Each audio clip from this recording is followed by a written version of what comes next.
Welcome back, everybody. It's Friday afternoon, and it's time for another episode of Jiles McCoy Live, your spot for tech, hi-fi, and gaming. Today is episode 309, if you can believe it. This year is just going so fast. And joining us this afternoon is JP Panchard from Stenheim. Welcome, JP. How are you? I'm fine, thank you. Awesome. Happy to be here. Oh, we're super happy to have you with us, and you're coming all the way from over the pond, right? So you're somewhere in Europe. Where are you exactly? So we are located in Switzerland, in the middle of the Alps. That's why we have this nice picture at the back. We are surrounded by a pretty high mountain. That's beautiful. I must say that I've got some mountains here as well in Colorado in the States, but Yeah. I think maybe the Alps might be a nicer place to be. I don't know. Anyway, everybody. So today we're going to talk about Stenheim.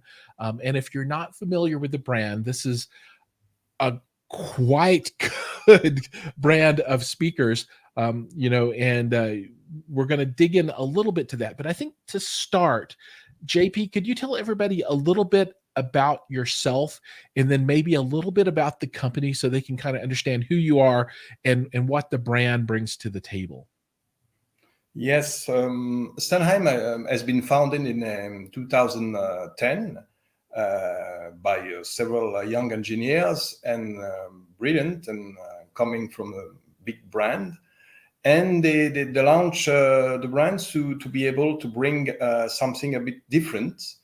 And since the beginning, I met them, and I've been very impressed by what they were able to reach with their product. I was working at Nagra at that time, and then once they decide to go on some other places, they came to see me and to check whether it's possible to take over the brand. And I was immediately enthusiastic by that, because it was exactly the things that I thought would be successful, because they were bringing something very different from the other manufacturer of the industry. Awesome, great.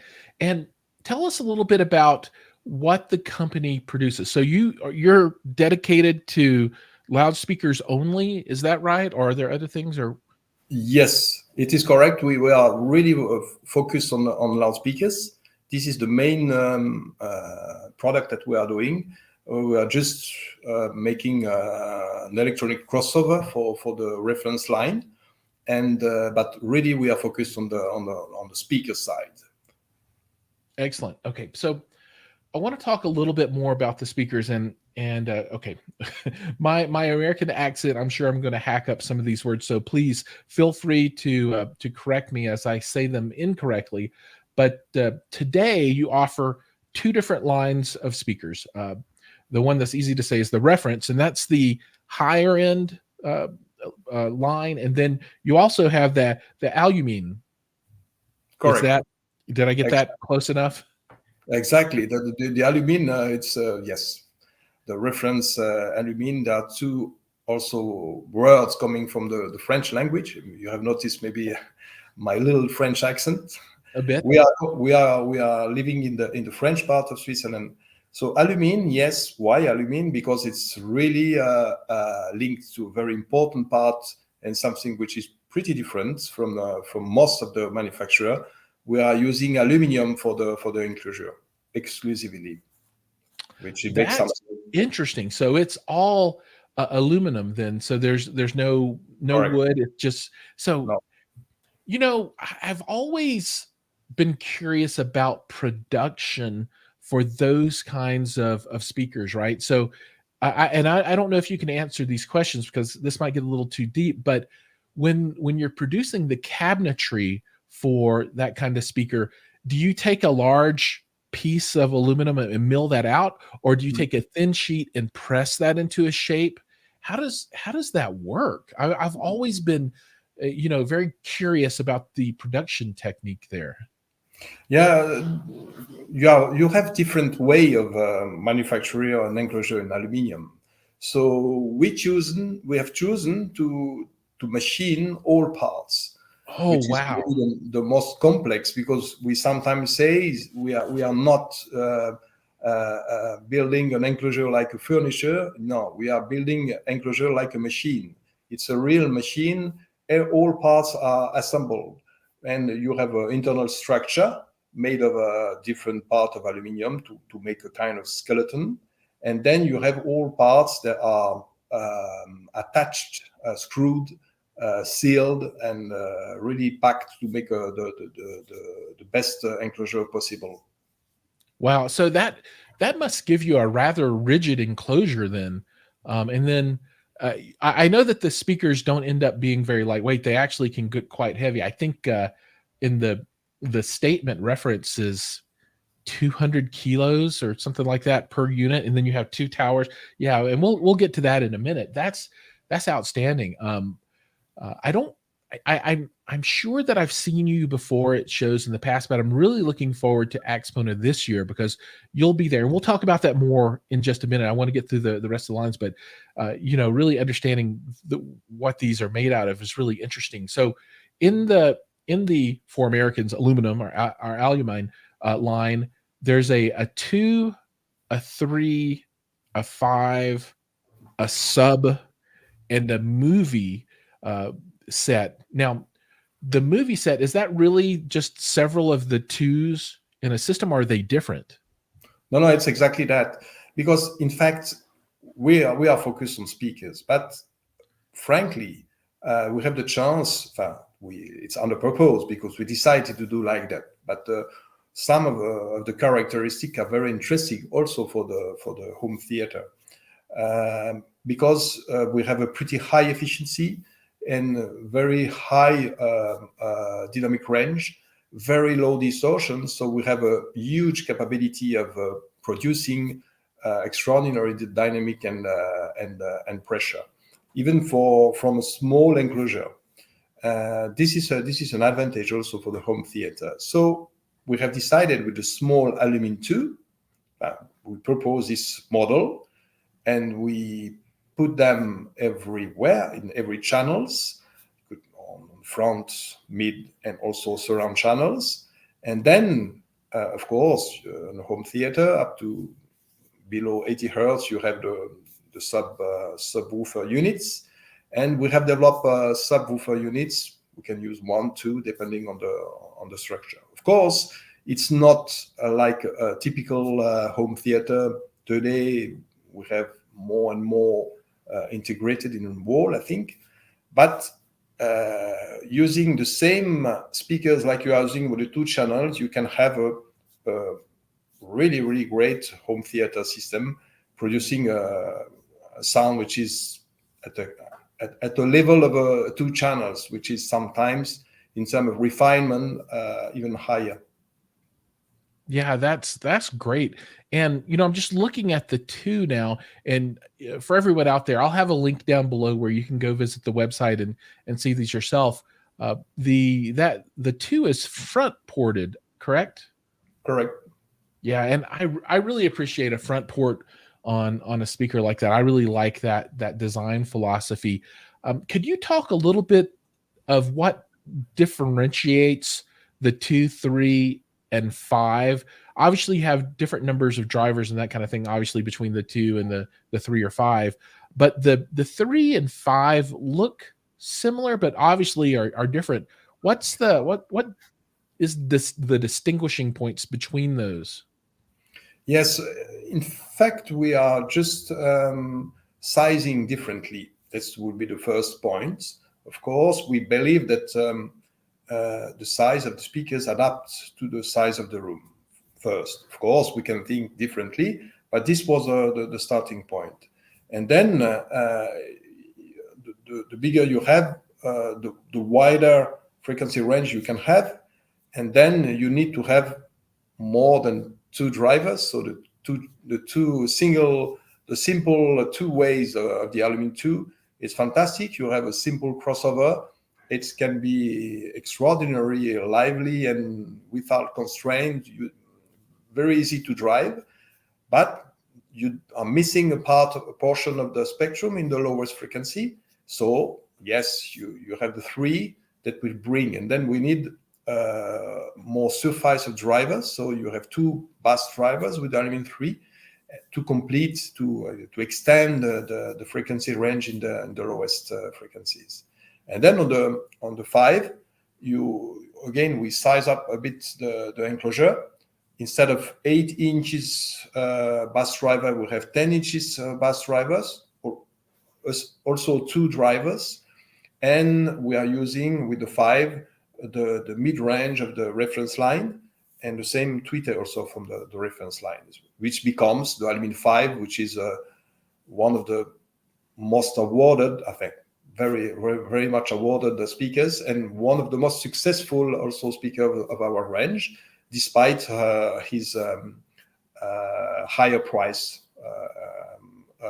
in the Alumine line. Right, I absolutely understand. Yeah, no, that makes a lot of sense. And when you look at the picture, you can see the size up. Now, in this line, you also have a separate subwoofer that you can purchase, right? Can you tell us a little bit about that unit? Yeah, the subwoofer, in fact, it came from after the design of the statements, the reference line. The reference line, you have on the statement, you have a dedicated tower for the sub frequencies.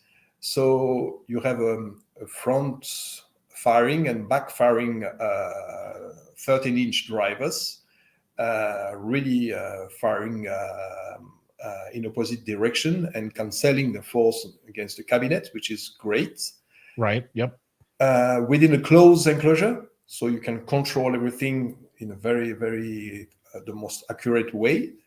And then this is multiplied by 3 because you have 3 stairs in the sub towers. So we just got the simple ideas of saying, okay, let's get just 1 stair of the sub tower, and that was the birth of the Alumine sub, which is really close, having a close design coming from the statement model. So this is close section. So it's close enclosure with 2 13-inch drivers with an integrated amplifier. In this case, with a digital crossover to make the life easier and more compact in this size. Even the subwoofer is not that compact. It's still very powerful, and you can drive almost very easily the 2 13-inch drivers. Now this sub, you can stack 2 of the units if you would like, right? Correct. We have the possibility, and we have a central grounding system. Okay. Some other manufacturers are using it. It's very cool because you have a really central point where you can evacuate, you can really link the subwoofer to the ground, and you put on top of each other one with the same spikes pointing at the same, you have a kind of axis, so only 1 point grounding system, which makes the system very stable. You need to have a good floor to do that, of course. Right. But then you have the perfect solution to have the best stability. So if someone wanted, they could take maybe 2 of the 5s and then 4 total of the subs, and have quite an amazing system, right? Something terrific, yes, could be terrific. Okay, that's the language I like to talk. However, there might be a language that I like to talk even more, and that's the Ultime line. Yes. Right? So can you tell us a little bit about that? I think there are 3 different models, the 2-3 and the statement. Correct. Exactly. We started in the reference line with the first model that we developed.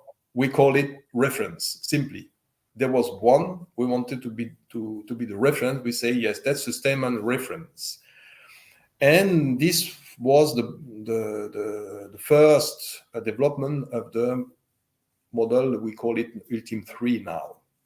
It means we have 4 bass drivers, 2 at the front, 2 at the back, 1 on the top, 1 on the bottom.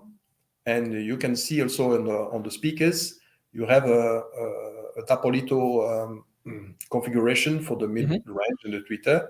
We call it full Tapolito because you have also the two bus drivers surrounding the midsection. Right. You will have two bus drivers at the backfiring. So again, you have the very good stability of because the forces against the cabinet really cancel each other, which was very interesting. You control very well the sub frequency energy against the cabinet, because in speakers, in any speakers, the active part is the driver, not the enclosure, and that's sometimes the weakest point of many design, because the enclosure, even if it gives small movement, it's a high surface, so it gives a contribution to the sound, which is not good, because not only it alters the tonality, it's not correct, but also it hides the small information. So if you have a very stable enclosure, you have more definition, more details coming out, and you have less coloration coming from the enclosure. That's a big advantage in a high-end system. That makes a lot of sense. Now, in the reference series, you're using neodymium tweeters matched also with ribbon super tweeters as well, right? Correct. Exactly, because we wanted to have something which was at the absolute reference. So we say, yes, we want to get the best from the standard mid-range bass frequencies, but also to go higher and to go lower. So to go higher in frequencies, we say, yes, let's use a super tweeter. But the idea was not to filter the tweeter. The tweeter has to stay smooth and free from on the top. And then we just add it's a very small ribbon. Very small, it means very light. It means it's able to reach the highest frequencies. And so this super tweeter is able to reach 100,000, so 100K, which is, of course, we could. What for? We most of the people would say, especially the engineers. But we know, even if we cannot hear those frequencies, there is a simple exercise that can be done. You just switch off the super tweeter and you feel something missing in the air or something small. So it means that if you are cutting off those very high, super high frequency, it affects the rest of the bandwidth, and so it affects the sounds in general. So that's maybe a good explanation. Say, yes, why we would need to go over 20 kilohertz where our human ears cannot hear. Well, to comment on that, I've spoken with people about the phenomenon before, and where I think it's easier for people to understand that is on the low end, right? So if you think about down at 20 hertz and then information below that, it's not really audible, but there's a lot of information there that really brings life to a recording, right? I've talked to many people and they say, under 20 hertz is kind of where the room lives. And, you can feel that ambiance and size and all of these other things that are going on in the space and the recording that do not come across if you can't play that. So it seems like maybe there's something similar on the high end as well going on. Okay. Exactly. I agree with you. And also to speak about the lowest frequency, of course, we are using really a sub system.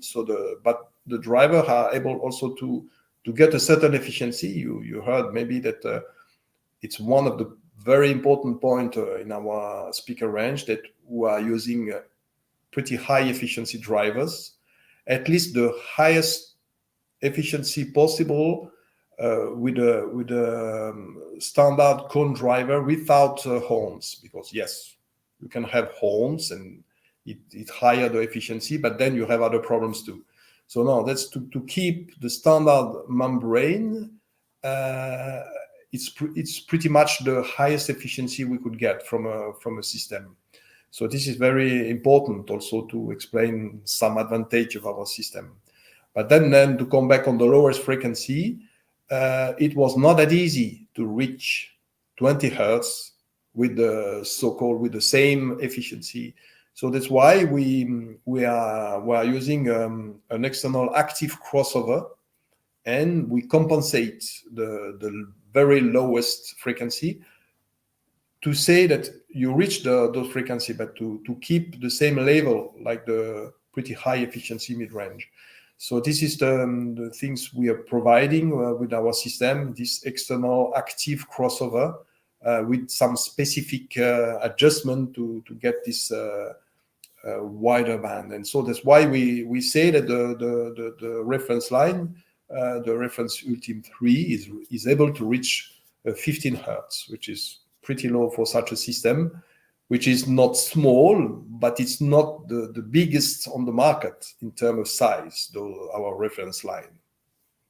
So in the reference line, if we look at the top end of the reference line, now this speaker actually comes in two pieces for each channel, left and right. So there's, I guess, what is the, what contains the mids and the tweeters, and two bass or mid bass drivers. But then there's another module that looks very similar to the tower that is just for bass reproduction. Is that right?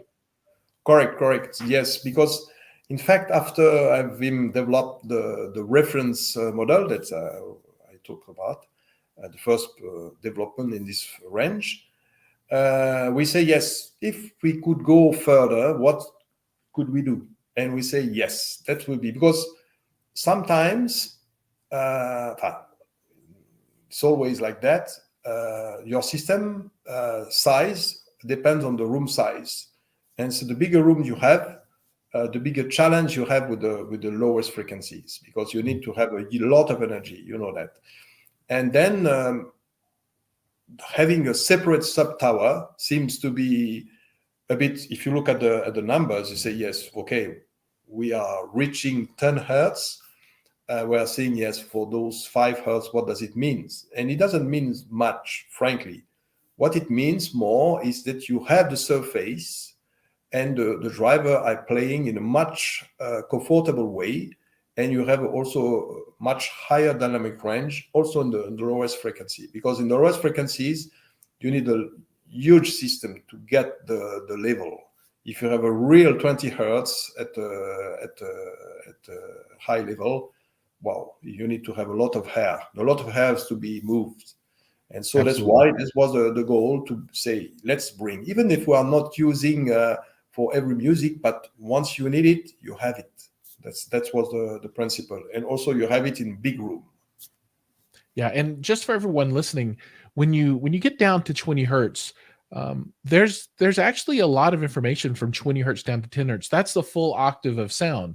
So that's the same distance in sound as you get from, say, 10,000 to 20,000 hertz, right? That's also an octave, right? So there's a lot of, it doesn't sound, it's just 10 hertz, but that equates to a whole octave of sound on the low end. So, if you miss that, you just miss it, and you don't have it. It's a lot to not have. So I'm very impressed. And when you look at the towers, these, I'm looking at the specifications now, and just so people can understand what they're getting themselves into, these are 300 kilograms each, right? Correct. So that's 660 pounds or something. And you multiply by 4. That's yes. I love it. So yeah, put them on your main floor, maybe not in the basement or upstairs. That's outstanding. You need to have a good structure. Yeah, you are right.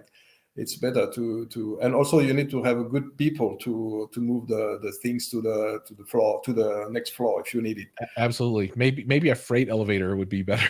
That's outstanding. So just to ask, in the room with you to your left, I guess there's a speaker. What model is that one? The one. Yeah, that model is the reference Ultime 2. This is this was the last model of the reference line that we developed. maybe I can, if I can do that, if you don't mind. Yes, Oh you yeah. see, it's floor standing. It's the same typology, also kind of it is a full Dapolito, but we don't have the bus driver at the back. So the intention in that design was to say, yes, let's bring the reference level in a smaller room. Again, this size of the room, you have a different product to go there. So we have noticed that many Asian audiophile customer, rich customer, have a very teeny small room. So it's pretty difficult to come with a big system because it's completely overload the room. So we developed something that was more suitable for those type of rooms. And then we came with that model. Of course, it's also cheaper because the technology is a bit more simpler. As we go a little bit, we don't go as low, we go up to 25. We don't need to go as high because it's a kind of a symmetry, about this also rules, having that if you go lower, you should go higher. Otherwise, you have a kind of unbalanced sound. So we don't have the super tweeter on this model, but the tweeter goes already to 35 kilohertz, which is already pretty high for a high-end audio system.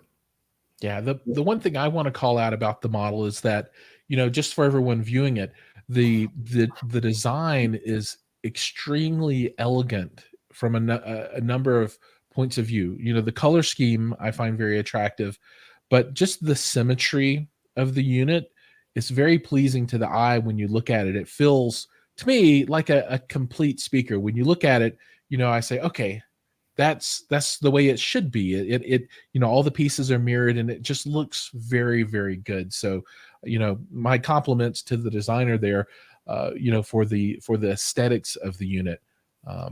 Thank you very much, because this was also a part of the challenge, because that's not easy to make something very efficient and pretty nice looking, and to have something, of course.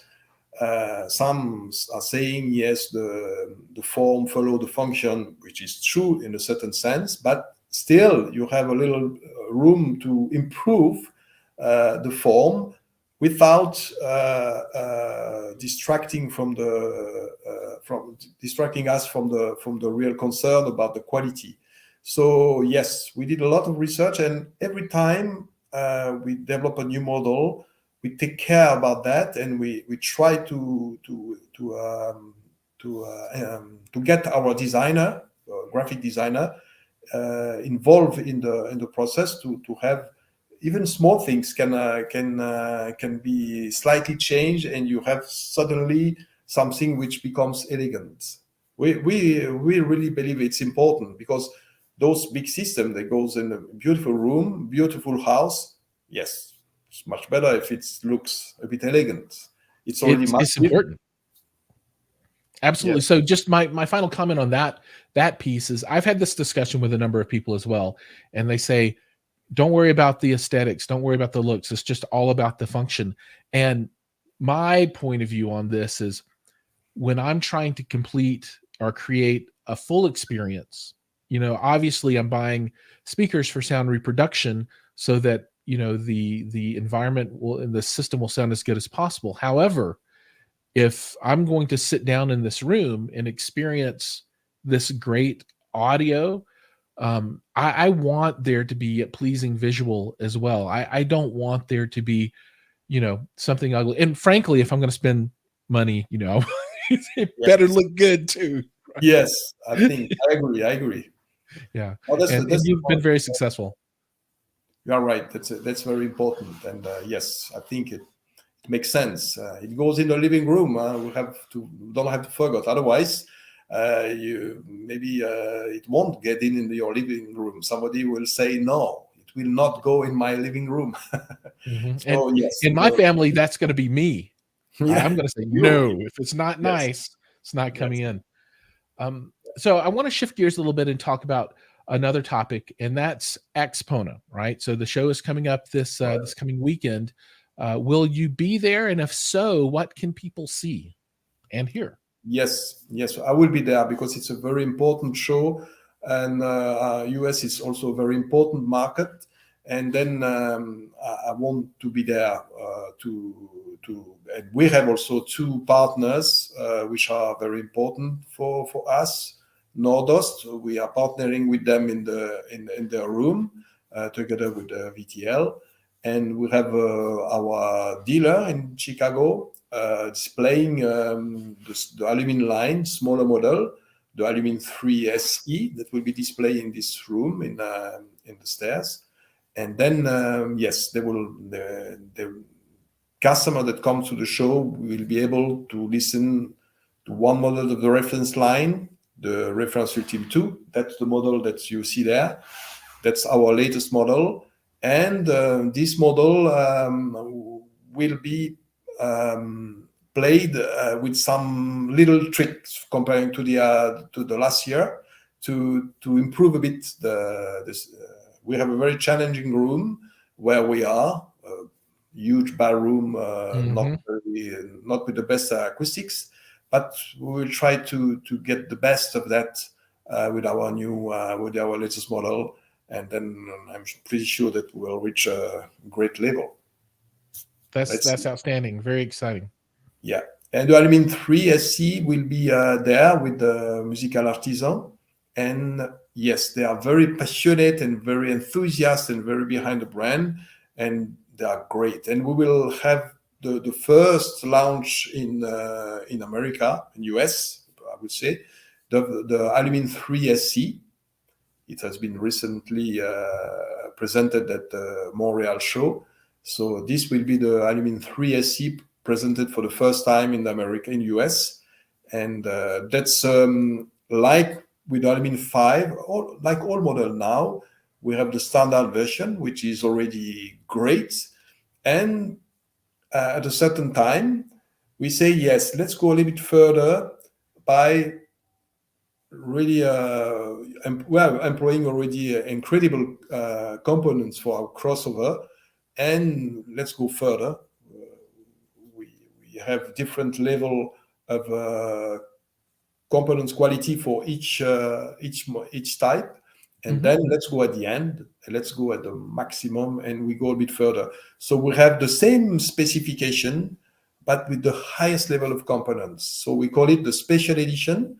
Internal wiring also is different, binding post, little tips, and that makes almost the same. It's the same visual aspects, but we have something better in the middle. Like if you have a car, you can have the standard, you can have a supercar with a different engine and different components. That's a bit the same concept. That's outstanding. I'm really looking forward to seeing and hearing this particular speaker. I will make sure to come and find you so we can listen to this. I'm really excited. Okay, we're running out of time, so I want to finish off with a couple items that are very, very important, right? So first, for customers in the United States that are interested in purchasing your speakers, what is the process that they can follow to, one, find a dealer to make a purchase, and then how do they hear the speaker? I mean, obviously they could go to Axpona or another show. Is there another way that they would be able to hear them as well? That's unfortunately the only way is the traditional way is to go to some place where they can display. Of course, we have now a dozen of dealers around North America, so we should have one in each region, maybe not all region, but now since the beginning of the year, with the help of our new partner, Walter Scofield from Nexus Audio Technology, and he is helping us to develop the dealers network, to enlarge and to give the better possibility for the customer to listen to our product. This is the goal. And so those dealers would be the same locations where they would make their purchases as well, correct? Yes, the dealers, yes, they bring they have a demonstration speakers, so they are able to demonstrate the product, and of course they will make the installation too. That's really important, because you know very well an audio system, if it's not properly installed, you will miss a lot. You need to have the good advice of a dealer to get the best of a system. It's a pretty, yes, it's like a supercar. Yeah, you if you want to get the maximum, you need to have people helping you, and then that's the important fact. So you need to get the best, and some professional can help you to go in this direction.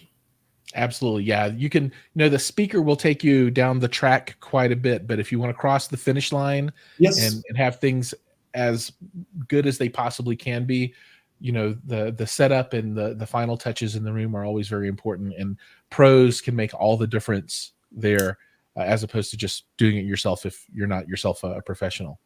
Great. Well, JP, thank you so much for coming on the show. It's been wonderful to hear about your brand, and the new things that are coming that people can see at Axpona. So thank you so much. But you are welcome. It's my pleasure to be there and to have the possibility to explain a few things about our product. It's our passion. We are so happy to share this passion with the audience as large as possible, because we always say we need to bring the experience. And what we believe is that if you don't make the experience, you can't imagine what you have. And our pleasure is to help also people to discover the pleasure, to rediscover the pleasure of listening to music. That's sometimes a bit lost and less. Yeah, that's a great thing, to have a huge system and big and nice system that's help you to enjoy the music in the best manner. I agree that it's all about enjoying the music and having the right tools to do so. Okay, so everybody out there that's watching, thank you so much for joining us today. Don't forget, like and subscribe. And on Tuesday evenings, you can come and hang out and ask questions as well. And every Friday, we'll have an industry guest join us to talk about some cool, new, and exciting technology. So thanks again for joining. See you guys next week.